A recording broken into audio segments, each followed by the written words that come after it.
welcome everyone. We're here to talk today. We're going to have a panel discussion, off limits law enforcement records in South Dakota.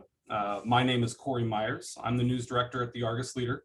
I've been with the paper for about 16 years now, and I'm really happy to be your moderator today. We're talking about this today because the public's access to basic information is often blocked, hidden, or unavailable in our state. And we're going to try and examine why that matters and what we might be able to do about it. The topic has some extra resonance this week because it's National Sunshine Week, an annual observance and celebration of the importance of the public's right to know. And again, a celebration of our fight for openness and transparency in government. To that end, I want to thank our co-sponsors for today's panel discussion. The South Dakota Newspaper Association, which represents 120 of the newspapers here in the state of South Dakota, as well as South Dakota News Watch, an independent nonprofit journalism organization. They share their stories for free with the public and with the news and media outlets across the state. I will disclose in the air of transparency here that I'm a board member on the board of directors for both of those organizations. So there's an obvious bias on where I stand on the great work that both of those do in the state of South Dakota. Today we're gonna get started here real quick. I want to invite everybody that's on the call to submit questions for the panel via the chat function. Everyone should be muted right now other than the panelists, but if you have a question, just drop it right there in the chat. We'll try and get to all of them, or at least most of them in this hour we're going to spend together. And this discussion is also being recorded, so it'll be available on both the South Dakota Newspaper Association and the South Dakota News Watch YouTube channels for you to review if you'd like, share with your friends, whatever your social media diet desires. So, all right, let's meet today's panel. I'm going to introduce each of the panelists, and I'm going to ask them to briefly, here at the outset, discuss their perspective on the issue of public access to law enforcement records in South Dakota. And since there's no left to right on Zoom, I'm going to go alphabetically by first name. And first up is Ariel Zients. Ariel is a criminal justice reporter with the Rapid City Journal. Ariel tells stories about how communities, victims, and defendants are impacted by crime and the criminal justice system, and holds those systems accountable by obtaining public records and highlighting citizen concerns. Ariel, thanks for joining us. Oh, first one, you're on mute. Okay, of course I made a mistake. Okay, can you hear me now? Yeah, absolutely. Thanks for being here. Thank you for having me. Great. So briefly, can you tell us a little bit about your experience as a reporter working with South Dakota Public Records? Yeah, so I have been here since the fall of 2018. Before that, I was in Arizona. So the first comparison is that our records are not as good as Arizona and many other states, or our public record laws. I found that decision-making for when there is discretion, it can be really arbitrary, where the decision doesn't make sense as to why they release or don't release something. And then I found that, when you don't have these good laws, it creates a culture of people not wanting to share things. It's really hard to get state workers to talk. I think it encourages agencies to not release things that they aren't required to release, but they could release. So sure. I just think it creates this culture of secrecy and not sharing. And the last thing I'll say is that this is important because we want to have accountability for people in power, for people we've elected, who are using our, how our tax dollars are being used and if they're being used effectively.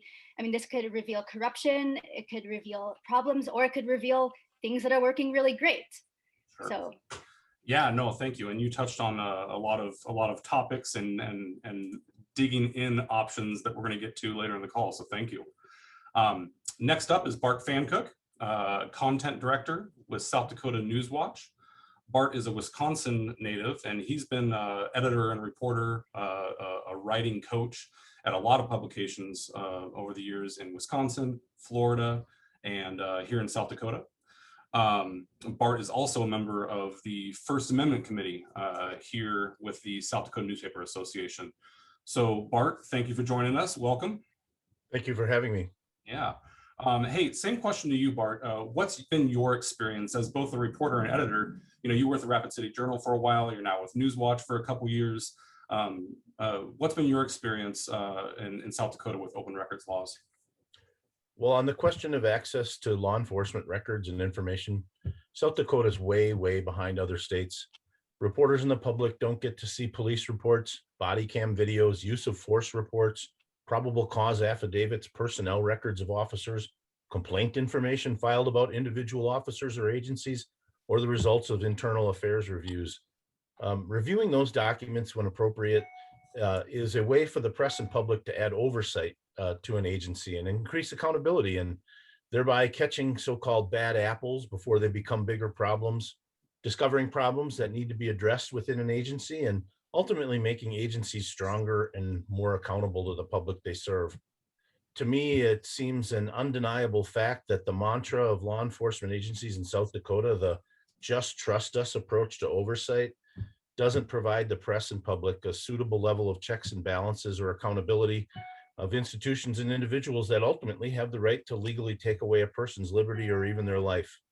So that's a basic, I think, a broad view of how things are or aren't working here, in my view. Yeah, thank you for that, Bart. Appreciate it. Our next panelist is Gunita Singh. Gunita is the Jack Nelson Dow Jones Foundation Legal Fellow at the Reporters Committee for Freedom of the Press. There, she does litigation and policy work regarding state and federal freedom of information laws. And while she's also working directly with reporters and editors and news organizations with those records requests. She recently co-authored a chapter in the book COVID-19, The Legal Challenges. And that chapter was called Access to Public Records and the Role of the News Media in Providing Information about COVID-19. Thanks for joining us, Gunita. Thanks so much, Corey. I'm happy to be here.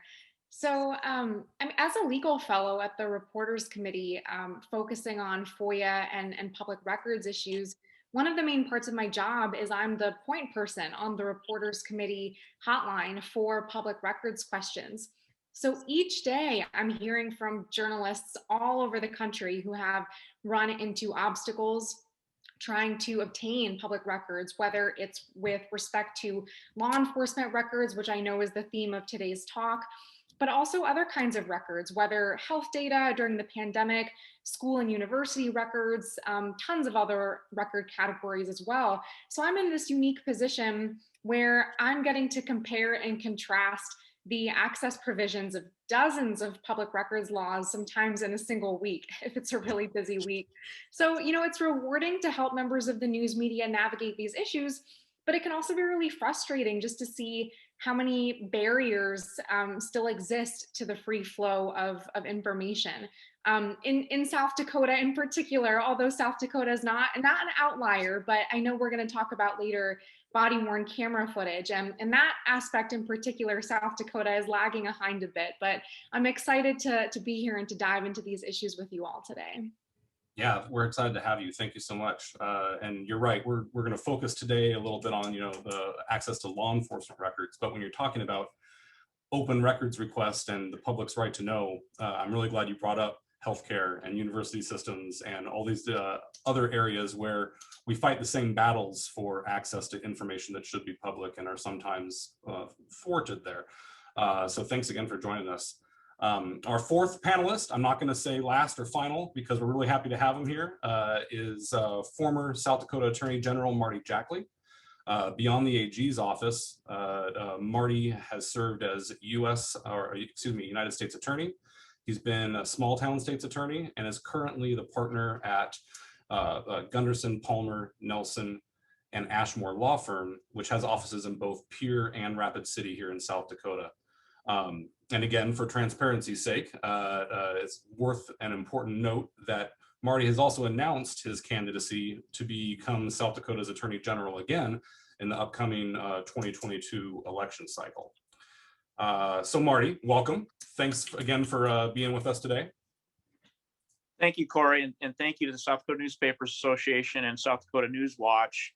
You know, the different positions that I've held as in law enforcement, I've always, when it comes to law enforcement records releases, really focused on three important things. Wanting to make sure that I or my team didn't do anything that would cause danger to a law enforcement officer by an early release of information. The second thing that I always look for is making sure that release of information didn't affect a accused person's right to a fair trial or the venue that that trial would occur in. And then third, that we didn't release something that affected the integrity of an investigation, typically an ongoing investigation. One thing that I found as Attorney General is a willingness for the media to work with the Attorney General. I saw that in the release of officer-involved shootings reports where the media gave me and my team 30 days. It seems like kind of an arbitrary number, but it was kind of an agreed upon where we could do our work, do our due diligence, but then the response would be a written report that the media and the public would have. I saw opportunities when it came to forming commissions of which where we could take a look at some of these, whether it be an open record law or an open meeting law, where we could make a difference and make some changes. And so, I want to emphasize again that I recognize in South Dakota, there's opportunities that there can be more transparency and openness. I think what you'll hear me talk about is the process for that is, again, forming those committees where you bring together law enforcement, legislators, the media, the public, local government, and say, what can we do better? And how do we get the legislation passed to make that happen? Sure. Yeah, I'm glad we're going to have your perspective for this discussion. Thank you to all four of our panelists again, and let's dive in. This is intended to be an open discussion, so I may call on a specific panelist, but let's just talk and hash some things out, and we'll see where we end up at the end of the hour. And again, folks that are on the call, please shoot your questions through the chat function.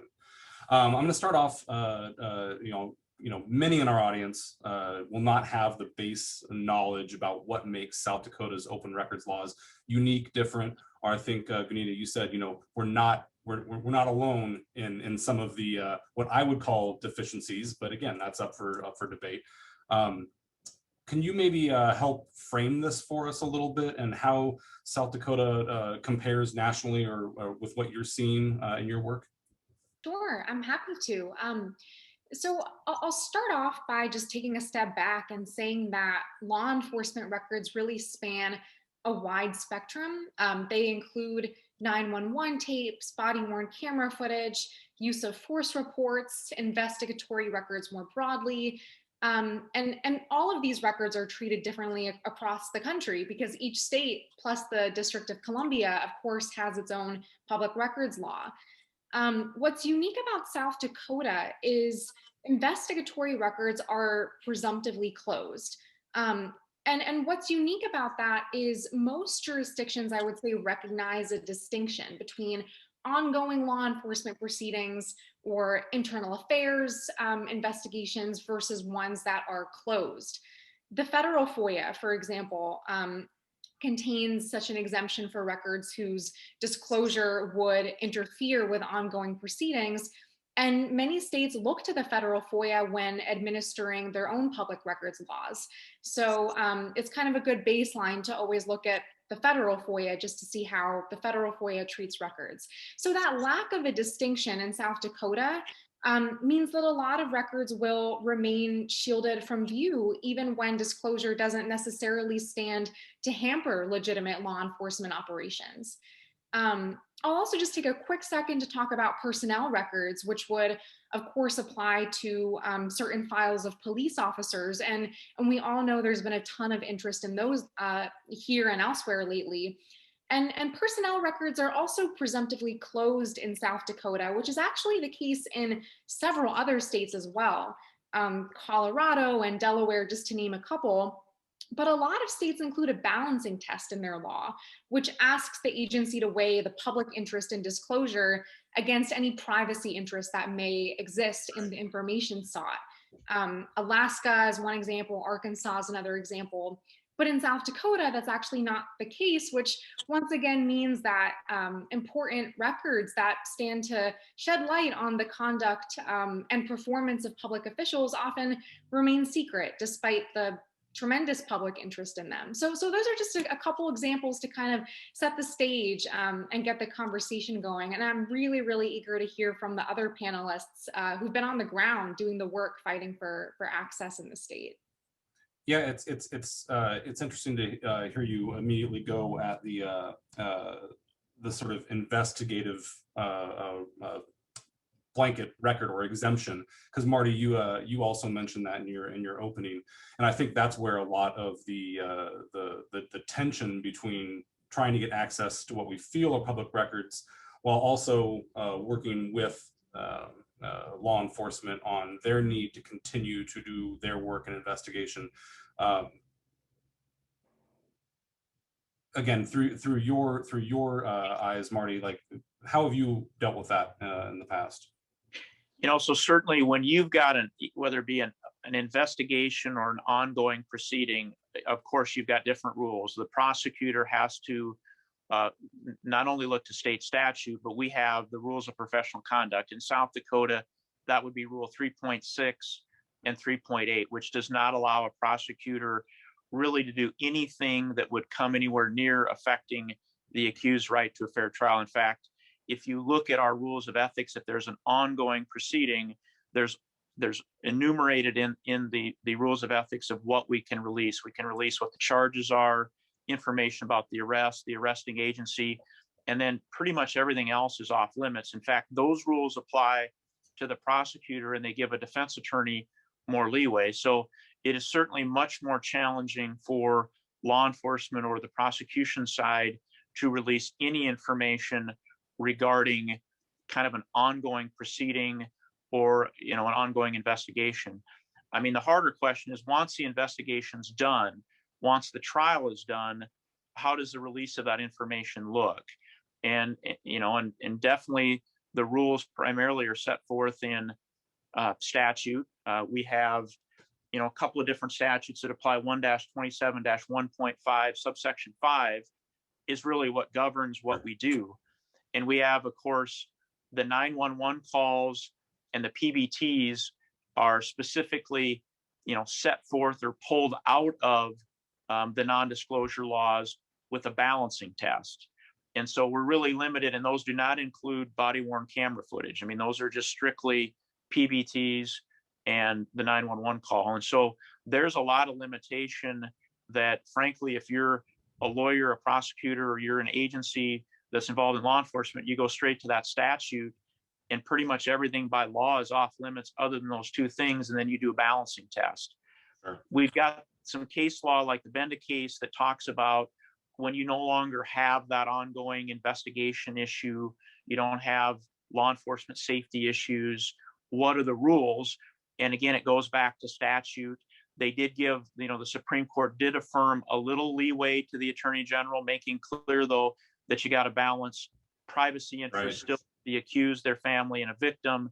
And then I'm taking up too much time, but we also have to look at Marcy's law. And so we're gonna get to Marcy's law. And so, to answer the question, those are the things that a lawyer, that a prosecutor has to balance and make sure they're in compliance with. So it's the rules of ethics, 3.6, 3.8. It's the statutes that I think that a lot of the focus is being on, and then it's our case law, and then our Constitution of Marcy's law. I think a lot of the friction comes from that test or those laws being, as Ariel pointed out, used discretionarily, brought up, used sometimes and allowed in others, blocked in others. So Ariel, can you talk a little bit about something you've been working on recently where you're kind of running up against this?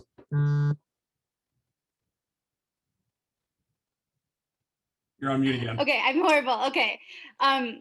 Okay, I'll give two examples. So one is, I find that the 911 call, okay, so what the 911 call rule is that there is discretion. So if the agency overseeing them thinks it won't be harmful for an ongoing investigation, or just harmful to in general, it can release them. So one time when I got them, when I was really surprised, was there was a completed criminal case where this man in Custer County was convicted of kidnapping and raping his ex-girlfriend. And then there was a civil lawsuit accusing the sheriff's office of not responding. She had called 911 the night before this happened. So I requested the 911 records, and they gave them to me, even though there was an open civil lawsuit in federal court. And even though I believe the people who gave it to me, the state's attorney's office, is possibly part of the lawsuit, or if not, they work really closely with the sheriff's office that is. So that surprised me, but it was great. It was really helpful. It provided accountability. Some cases where it was rejected was when Serenity Denard went missing in rural Pennington County. She's a really young girl who went missing from a group home. I had requested the 911 call because we knew it was made very late. And the Pennington County Sheriff's Office refused to release that, saying it would impact the ongoing investigation. I should probably request that again, since it's been so long now. Maybe that it might be harder for them to argue that. And then another time is with, so the state released the 911 call that Attorney General Ravnsborg made the night he thought he hit a deer, but he hit a man, Joe Beaver. I requested all other 911 calls from that night or that morning related to the crash. So did he make calls? Did the sheriff make a call? And they refused to release those. And then now they nothing can be released because there's a gag order with the court. Sure. And then do you want me to talk about the public records request at the security cost, or should I talk about that later? Let's hold that for a bit, because I want to jump down to Bart and ask, Bart, when you introduced yourself, you kind of read off sort of a laundry list of the types of reports or public documents or documents that are not available, and a lot of those fall into those exemptions under the investigative sort of umbrella. Talk a little bit about why, in your opinion, that's a harmful thing for your reporting or for the public's right to know. Sure. I mean, let's look at probable cause affidavits. These are the documents that where law enforcement establishes the facts they need to convince a judge to allow for a search warrant or to make an arrest. Those I've never seen one in South Dakota, and when I worked the law enforcement beat for a dozen years as a reporter and editor in Florida, which is known as the Sunshine State, by the way, as much for its sunny weather as for its highly progressive public access laws. Probable cause affidavits are released in ongoing investigations, and they give reporters an opportunity to educate the public about the facts that set out why law enforcement has the right to go forward in a case. And so those haven't been harmful to cases. One thing I often hear from law enforcement and government officials in South Dakota is that if public access was increased, well, how would we make cases? How would we make convictions? How could we make land deals or provide financial incentives in a competitive environment? Well, my easy answer to that is to look to Florida and its very open records laws. They still arrest, convict, and imprison people who deserve it. Government still buys and develops land. Basic functions of government continue despite the fact that the public and the press can easily gain access to government documents and information. Things are so open, reporters can sign up to a listserv where they can immediately read emails and correspondence that public officials receive or send. And yet government continues to function. But the probable cause affidavit is one that bothers me because without us knowing, that's back to the just trust us. We're going to do the right thing here. We have enough to make an arrest or execute a search warrant. And when we as the public and press get to see those, then we can understand, well, here's what they have. Here's what they felt like was enough to go on. Doesn't hurt the case. It doesn't hurt the case to lay out what's in what basically is some of the facts that you use to make an arrest. I think we deserve to know why people are being held, why people are arrested, taken away from their families. I mean, in most cases, they probably deserve it. But as we all know, just trust us doesn't work. It's not enough. We can't just trust people. They're human beings, and the system and individuals within it can go wrong. And so I think that's one example where in other states, those are available, and it doesn't harm the process, but they're just simply not accessible here. So we never get to know why that crucial decision was made to go forward in a case. And I'd like to add something to that, which is that, so I actually see some more of that arbitrariness here.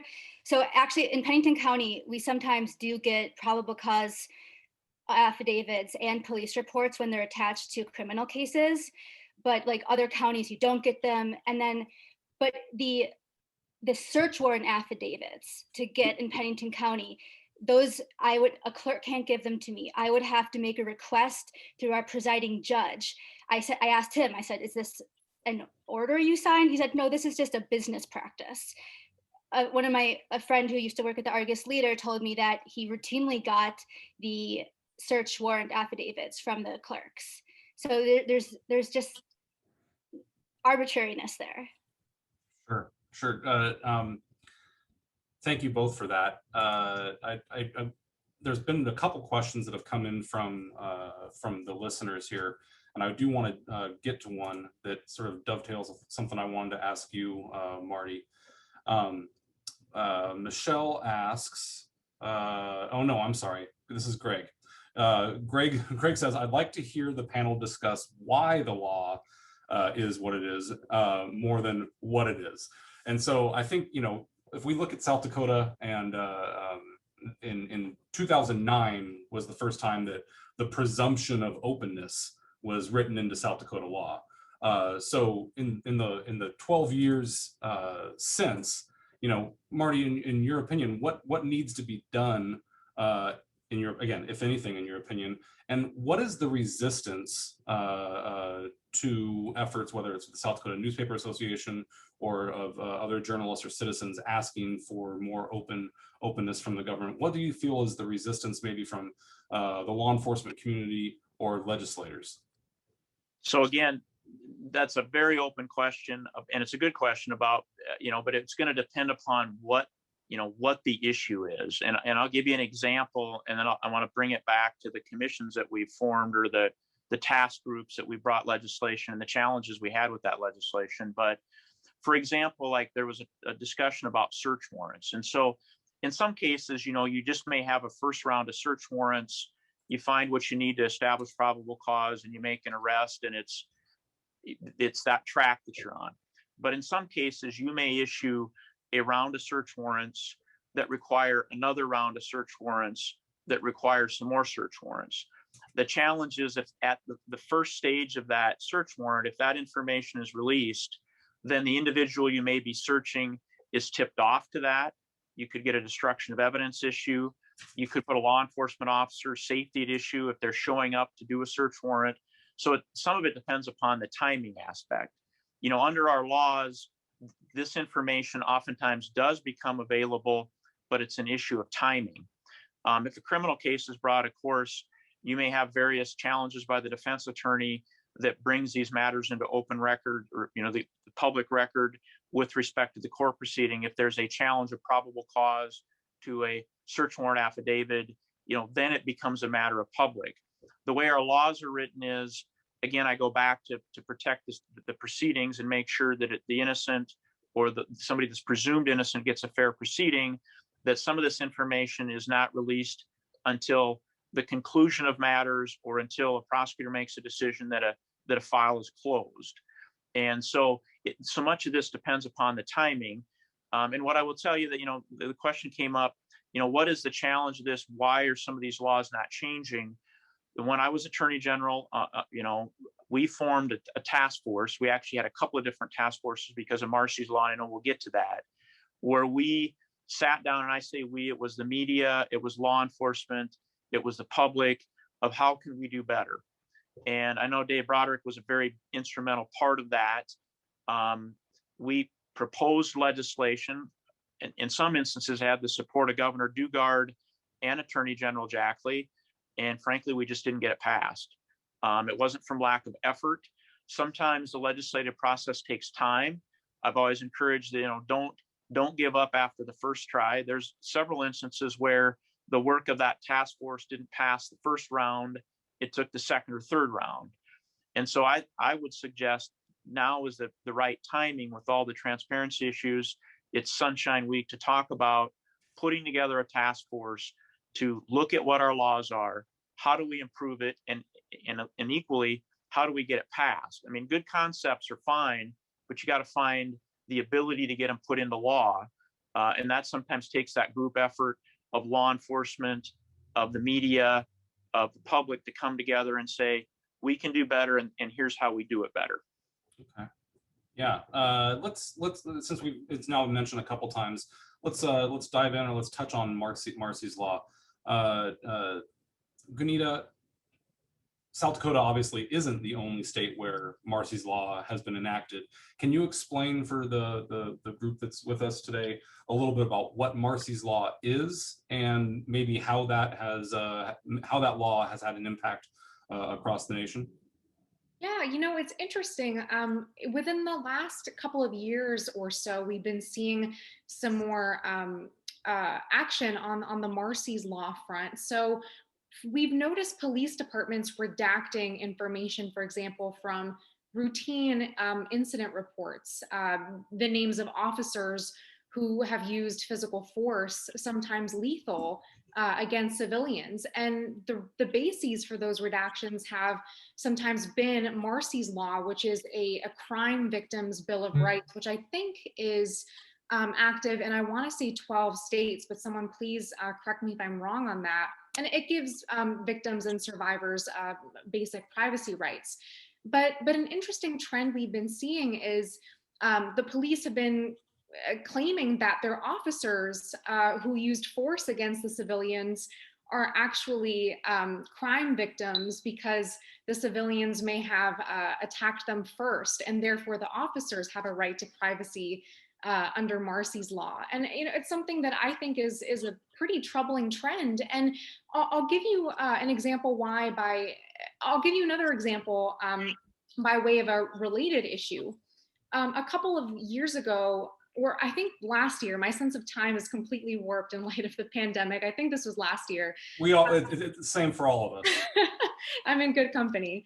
Last year in New Jersey, there was a local newspaper that was trying to get access to use of force reports compiled in New Jersey, compiled after officers used force against minors.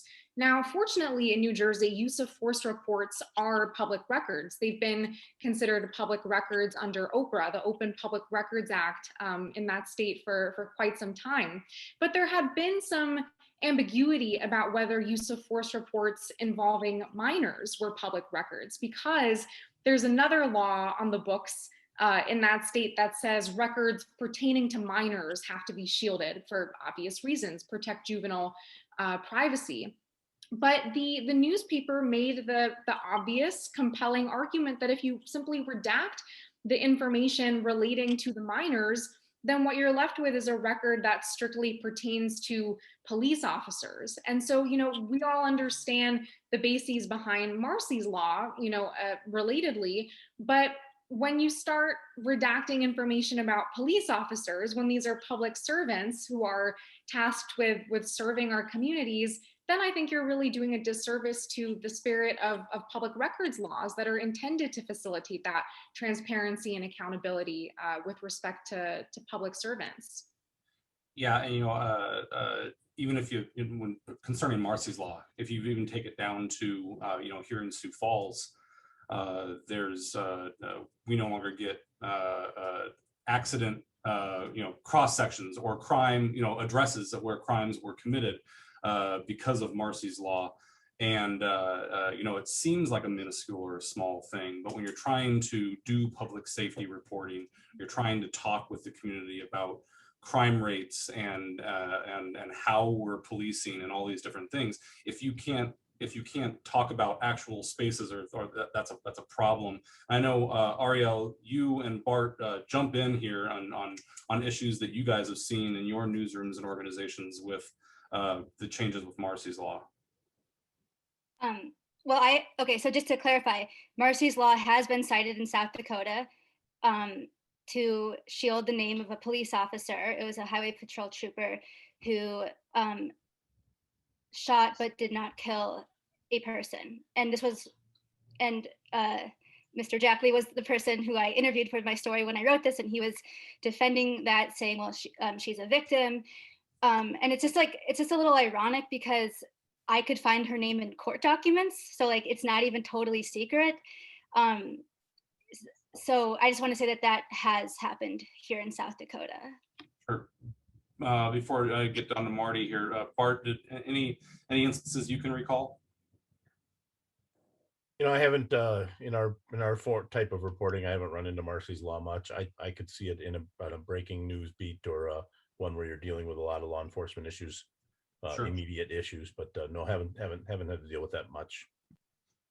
So Marty, I don't like it though. He doesn't. For the record, Bart doesn't like it. Marty, your dealings with Marcy's Law's passing, and now it's in the South Dakota Constitution. How did that affect your job, and how do you see this impacting South Dakotans? So, Marcy's Law was very well intended. It was a law designed to better protect victims, to give victim rights. It had overwhelming support in South Dakota at the ballot box. The challenge has been with some of the implementation and some of the transparencies issues that you were talking about. So what I did as Attorney General when that first came out, recognize it's in our Constitution. I mean, it's Article 6, Section 29. We formed a committee. I think it was approximately 25, 26 folks. The media was very active in it. I had legislators, prosecutors, we had law enforcement, general public, victims' right advocates, and I issued 2 Attorney General opinions. And I want to be careful. I mean, an Attorney General opinion has the force and effect of law until a judge says otherwise. And so I do believe those 2 opinions stand, that said, importantly, number one, Marcy's Law only applied in the criminal context, not in the civil context. Number 2, it allowed the release of certain information, such as the car accidents and stuff, with qualified immunity. And that's what I could give a local officer when they did release something. If it turned out that was not an appropriate release, they had immunity because they were relying upon an Attorney General opinion. But some of the points, if somebody's, by the definition of victim, such as a police officer situation, I, as Attorney General or anybody in law enforcement, can't release that, or it would be a constitutional violation. If it's released in the court documents, like was discussed, then that becomes a matter of public record, and I would not consider that a Marcy's Law violation. But I go back to, Section 5 of Marcy's Law, clearly prevents a disclosure of any confidential victim-related information, and there's a very broad definition of victim.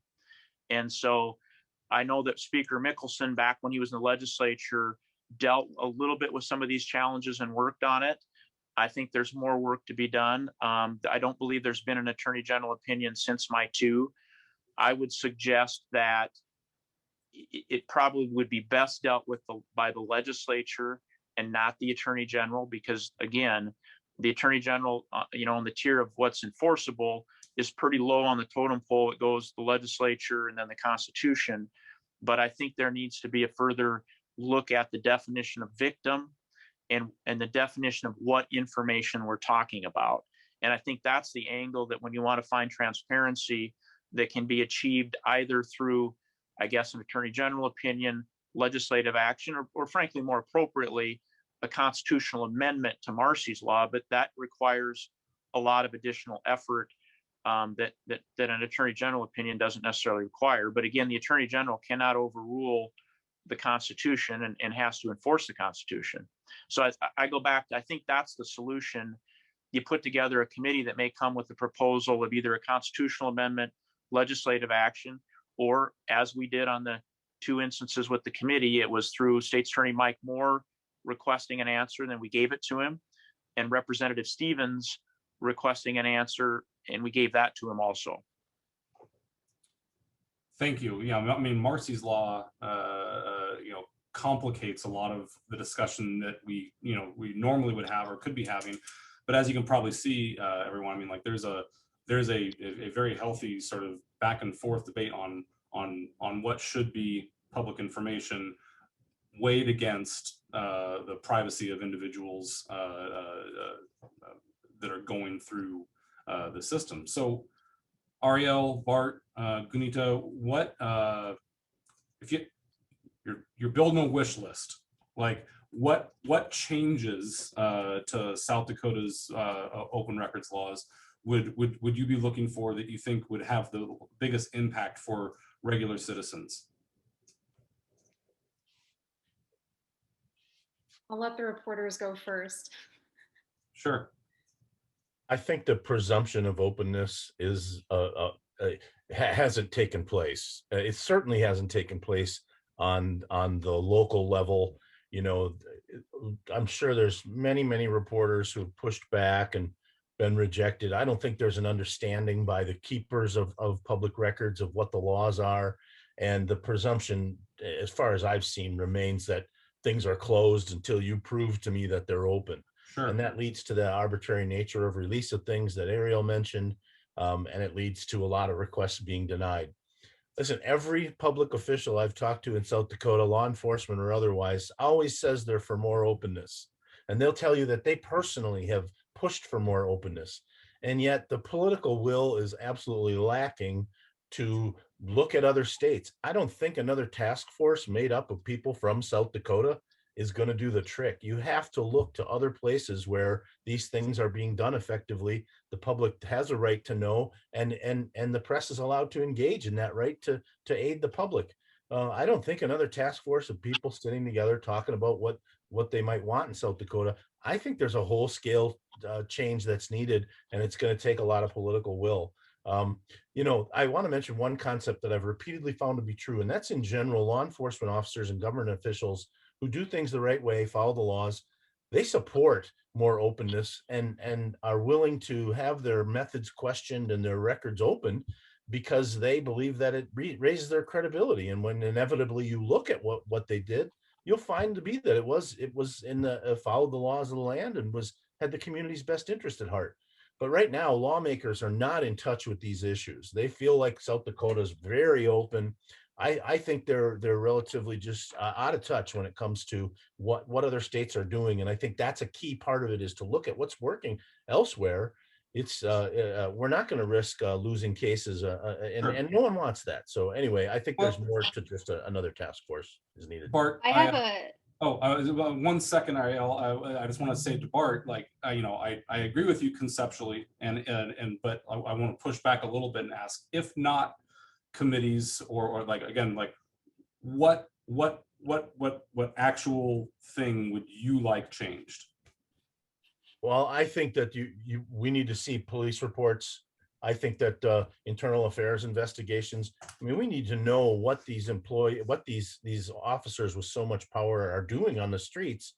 If you look around, it's almost as if there's never been an officer who's mistakenly fired their gun, inappropriately approached a driver of a vehicle and made inappropriate remarks. And we just know that human beings are making those errors, and that they can be corrected, and everyone benefits. But I think having police reports, affidavits, just a whole scale opening of public records is not out of the question. It's been done in other states, and it can be done here.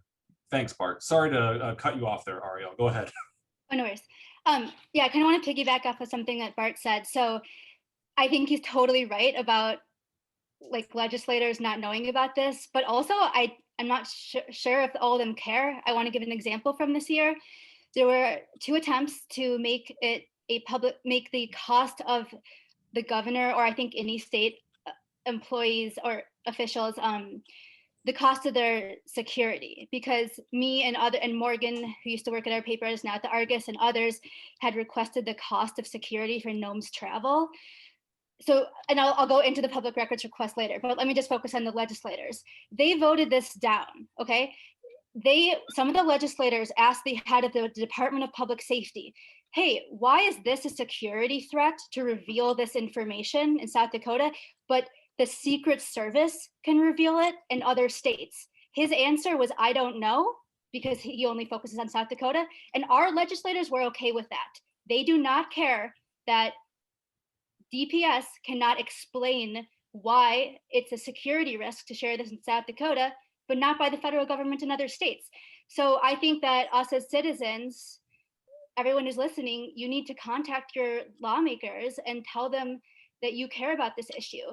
I think another thing that legislators might be afraid of is, there's a lot of like pro-police sentiment in South Dakota, and like lawmakers want to appear as pro-police, and those groups and the state's attorneys, they all have lobbyists, so they may not want to offend them or get on their bad side or lose donations, but maybe the power of the people speaking up could change their minds. So thank you for that, Ariel.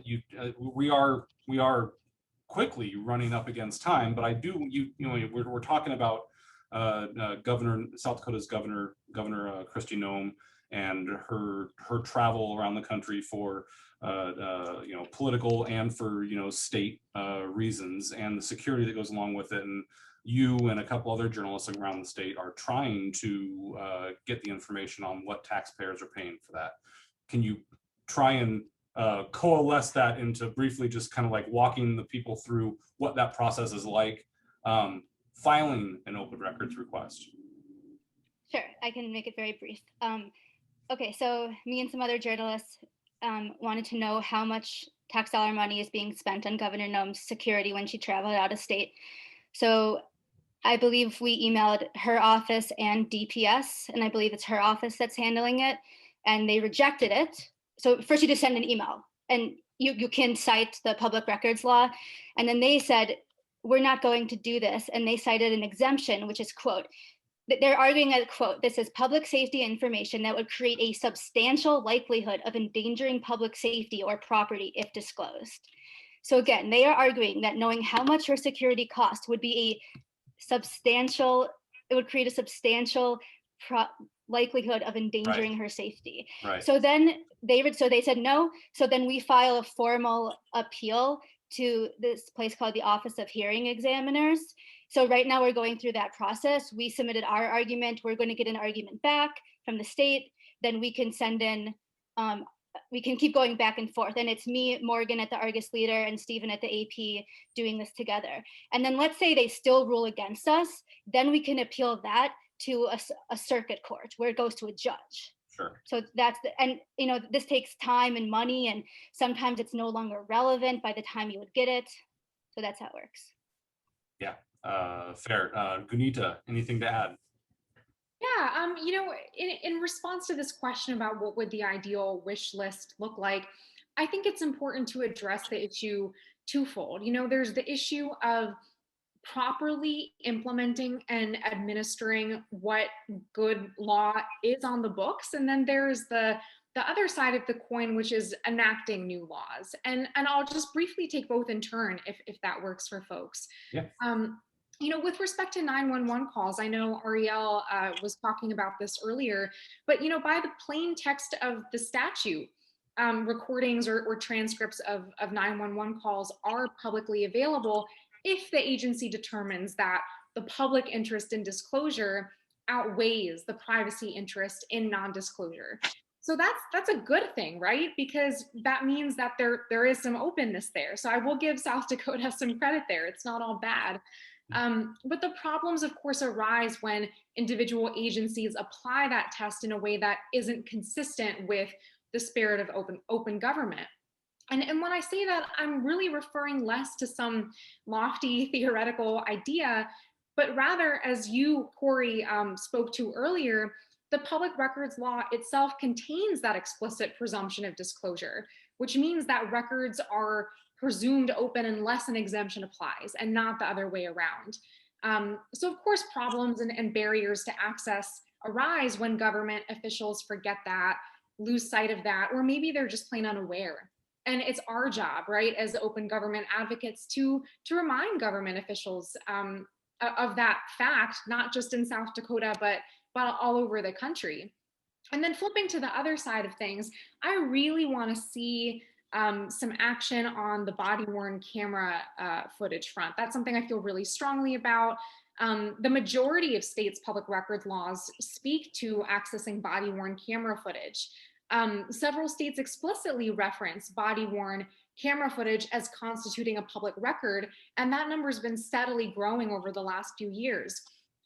In Wisconsin, for example, the law explicitly states that if a record requester believes an agency has improperly denied her access to body-worn camera footage, she can challenge that denial and seek recourse. Colorado just recently passed SB 217, which when it goes into effect won't only mandate that officers wear body cameras, but it will also mandate that the resulting footage be released within 3 weeks of receiving a complaint of misconduct. So my understanding is that here in South Dakota, the legislature defeated a bill, I think last year, that would have spoken to access to body-worn camera footage. And I'm actually not sure if there have been recent legislative efforts to try to pass something like that in the new session. Maybe other folks have some more insight into that. But that's definitely something where I want to see some traction, now more than ever. I'm not even sure to that point, and maybe Marty, you might have a better beat on this, or either of the reporters on the panel might. I'm not sure even like what percentage or how regular body cam wearing is by our police force here in South Dakota. So beyond like the access to the body camera footage, there's a large swath of our communities that doesn't exist anyway. So does that ring true, Marty, or do I have that a little wrong? It's so agency dependent. What I would tell you is, so you have the dash cams in the vehicles, and that is in pretty much every vehicle, typically activated when the emergency lights go on. And then you've got mixed agencies with body cameras. In fact, when I was Attorney General, I found funding to help partner with the agencies on the body cameras. And so, I've been out of it for 2 years, so I can't tell you exact numbers, but it's growing in significance. There are more and more body cameras being worn. But again, I think if you're going to look at changes in the law, I think you need to focus on dash cams and the body cameras, because depending upon what the circumstances is, they're both fairly significant. What we did in the officer involved shooting reports, because we didn't feel the law allowed the release of that, we would describe it in the reports. So you would see that. And I think as you look at what law changes need to come, one of the areas I would advocate is these officer involved shooting reports. I mean, it's basically an understanding between the Attorney General and the media about the 30 days that we're releasing it, what we're releasing. To some degree, that should be codified. If nothing else, frankly, selfishly, to protect the Attorney General from a Marcy's Law challenge. You talk about other law changes that need to happen. Again, it goes back to Marcy's Law. What information does it apply to in respect to victims? And I just want to make sure, I know there was a discussion about, when there's internal affairs or police officer issues, part of that is very public. I served on the Law Enforcement Training Commission for 10 years. The DCI director heads it, not the Attorney General, but the Attorney General sits on it. All of those commission meetings, when they're acting on the certification of an officer, not allowing the sheriff on the ballot, those are all public meetings. And frankly, rarely ever did the media cover it. I mean, the agenda is posted on the Attorney General's website. So there's an openness, and I understand what Bart's saying is he wants access to maybe some of those reports where there isn't any action, but those instances when there is an internal affairs issue and it arises to the level of the commission hearing a certification issue, those are public hearings that the media and the public can go to. It just, nobody ever covers them. Yeah, thank you for that. And gosh, we got 6 minutes left technically. We might go a little bit over. So there's just been such a good conversation, so many potential follow-up conversations that probably should and could happen.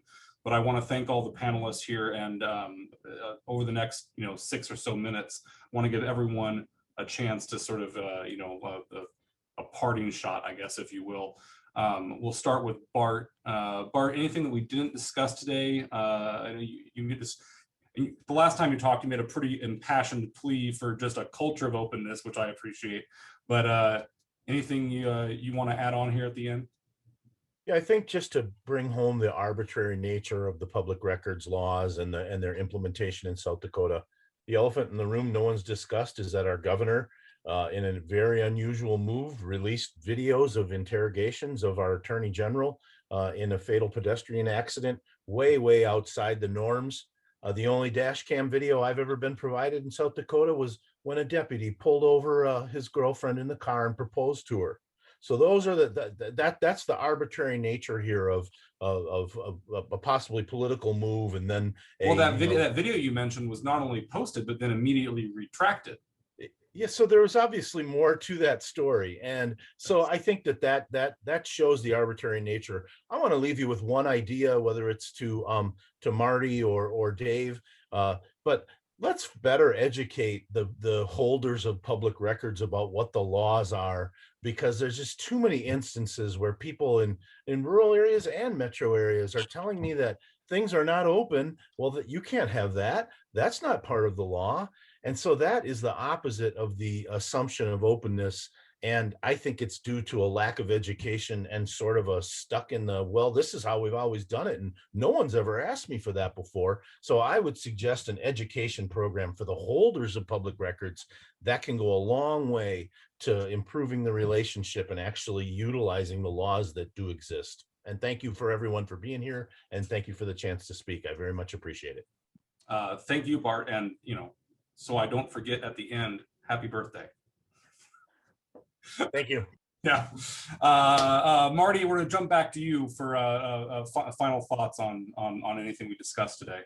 Sure. On the education part, I couldn't agree more. In fact, the South Dakota Newspaper Association used to put out a wonderful brochure, and they maybe still do.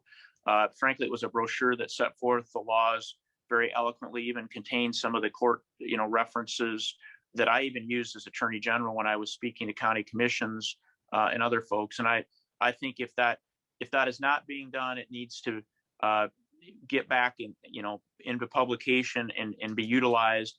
And then lastly, I know that some of the speakers, Bart, raised a concern with the task force, and I understand those concerns, but I always have felt that's the best way to, number one, provide education, number two, allow all of the different parties that are affected by this a say in it. And then it gives, whether it's the attorney general or the governor, the leverage to go to the legislature and say, we had a committee of all of the major players, and we feel this is an improvement to our law. Please take a look at it. And I think you got to start somewhere. And I just would encourage us to take a look at, is that the opportunity to do it, and to maybe make some positive changes on transparency. Well, yeah, thank you. And I see Dave popped in the chat here and said that that brochure is on South Dakota's open meetings laws, and updates to that are underway. So you can look for an updated copy of that shortly. Ariel, I don't want to pick your topic for you, but I know in our pre-panel meetings, you would talk a little bit about some extra hurdles and whatnot in covering Indigenous South Dakotans. I know we don't have a ton of time, and that takes us a little bit of a left turn, but I think it's certainly a worthwhile topic to kind of get out there. Yes, that was going to be one of the things I say. I'll say two things that are really quick. So one, I guess my message to people listening is, if you see something, send it or tell it to a journalist. Please film something if you see something going on, or just pay attention and tell us. I mean, I've had use of force incidents sent to me, and I can then report on them because a citizen sends it to me. Okay, and then switching to the other issue. So this is not about state law, it's about federal law, but it impacts Indigenous people on reservations. So first of all, the context is that Native American people are the racial or ethnic group that is most likely to be killed by police, or maybe have use of force against them. If that happens on a reservation, like, good luck trying to get information, because it's the FBI who investigates the police use of force, and you need to go through the federal FOIA system, which can take, I mean, unless like you are like the New York Times or just a place with like a lot of money, like it can take a really long time to get the documents. I've been waiting on one for a very long time, and it is just not going to be Sure. Relevant then. Yeah. Yeah, thank you. And again, I wish we had more time to sort of delve into these other things. And like we said at the top, we kind of focused on law enforcement records today, but there's all kinds of wide-ranging just topics that we could have discussed. Gunita, I wanted to give you sort of the hammer, if you will, and sort of give the opportunity to sort of bring us home and any thoughts you had on this discussion or what next steps might be. Absolutely, and I'll keep it brief, mindful of the time. I really just want to drive home the point that there's definitely a trend right now that continues to stretch toward openness when it comes to the disclosure of law enforcement records across the nation. And we're seeing it on the part of courts, legislatures, and through executive action across the whole country. I'm sure that folks saw that the New York legislature this past summer voted to repeal Section 50A, which was arguably the most problematic section of New York's civil rights law, which made law enforcement personnel records entirely exempt from the state's Freedom of Information law. Right now in New Jersey, the state attorney general is trying to enact a policy that would make the names of officers charged with major discipline public. And that policy is being challenged in the courts right now by police unions, but the New Jersey Supreme Court is actually expected to issue a ruling soon. And I'm hopeful that it'll be a positive one. So I guess just to put a bow on everything, there's so much momentum right now. And I hope that that momentum is seized upon, here as well, whether that be with legislative changes or even just the themes that we touched on with educating public information officers about that active presumption of disclosure in the South Dakota Public Records Law. Yeah, I think there's going to be there's some ideas, I'm sure, on this call that are ruminating around education already. Thank you again, everyone that's on this call from the public, and especially thank you to South Dakota News Watch and the South Dakota Newspaper Association for putting all this together. And obviously our 4 panelists that took time out of their day to come and talk about their experiences and how South Dakota might, be a better state and be better to each other. So thank you, everyone. Happy Sunshine Week. And, hopefully we'll do this again down the road and have some progress to talk about. Appreciate it, everyone. Thanks, everyone.